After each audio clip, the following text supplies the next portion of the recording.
صبح بخیر مانیکا. آقای باند چرا اینقدر دیر کردی؟ رو هوای خود گرفتاری داشتم، اونم بدون چتر. اونجا کیه؟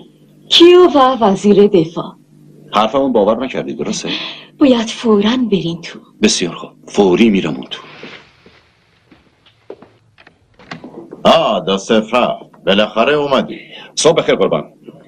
فکر میکنم آقای فتیگرایی میشناسی، وزیر دفاع. خیلی خوشوقت. سلام قربان، حالتون چطوره؟ متشکرم. خب چه خبره؟ تو در مورد سفینه مونریکر چی میدونی؟ همون چیزایی که در جراید درد شده قربان. پس اینم میدونی که سفینه مونریکر رو یک هواپیمای 747 به اینجا حمل میکرده، درسته آقای وان؟ داره و در نقطه‌ای از منطقه یوکان سقوط کرده. هواپیما و سفینه هر دو از بین رفتن، درسته؟ اینطور اعلام شده دو صفر. ولی چیزی که باعث ناراحتی ما شده دو صفر اینه. اینجا رو نگاه کن.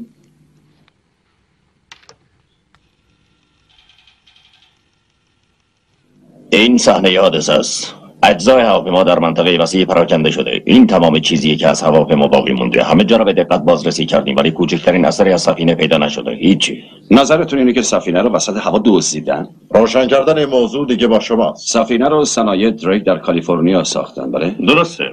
ما مسئول امنیت اون سفینه بودیم آقای باند و ما باید جوابگو باشیم. خودتون که اینو میدونین.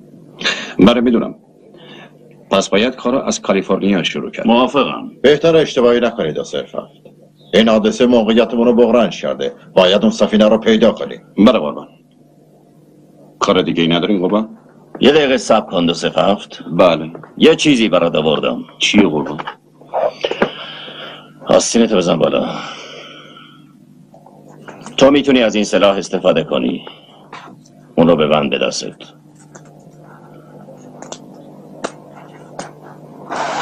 اون با ضرباتی که در اثر تحریک عضله دست به وجود میاد کار میکنه. امتحان میکنم. عجبا. عالی بود دو صفر هفت. لطفاً مواظب باش. اطاعت قربان. 10 تا فشنگ داره. 5 تایی که سرش آبیه، حاوی مواد منفجر است. 5 تا قرمزش هم آغشته به سیانوره که ظرف 30 ثانیه میکشه. خیلی جالبه. فقط خدا کنه که این سلاح دست آدمای ناباب نیفته. روز بخیر آقایون.